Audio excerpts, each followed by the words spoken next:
जादुई जिन और चिराग। बहुत समय पहले की बात है।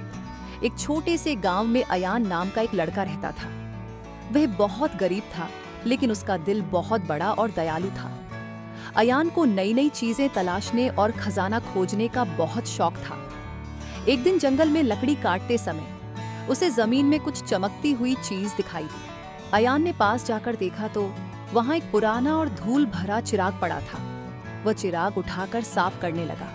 जैसे ही उसने चिराग पर हाथ फेरा, अचानक धुएं का एक बड़ा गुब्बार निकला और उसके सामने एक विशाल जिन प्रकट हुआ। जिन ने कहा, मालिक, मैं इस चिराग का जिन हूँ।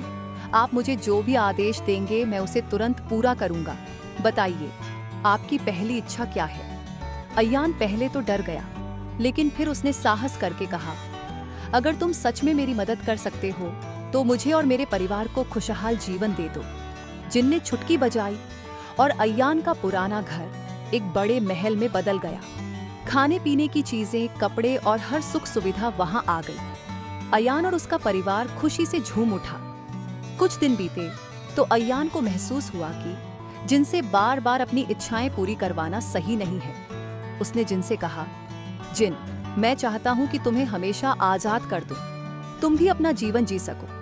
जिन ने कहा, मालिक, आपने जो फैसला लिया है वह बहुत महान है। मैं आपकी इस उदारता के लिए सदा आपका आभारी रहूंगा। लेकिन मैं आपको एक आखिरी तोहफा देना चाहता हूं। जिन ने अपनी जादुई शक्तियों से अयान को गांव का सबसे अमीर और बुद्धिमान इंसान बना दिया।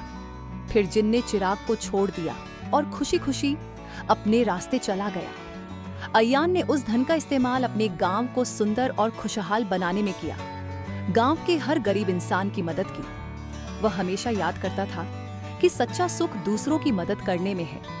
और इस तरह अयान और उसका गांव हमेशा के लिए खुशहाल हो गया। सीख: सच्ची खुशी दूसरों की भलाई करने में होती है और लालच कभी भी अच्छे परिणाम नहीं लाता।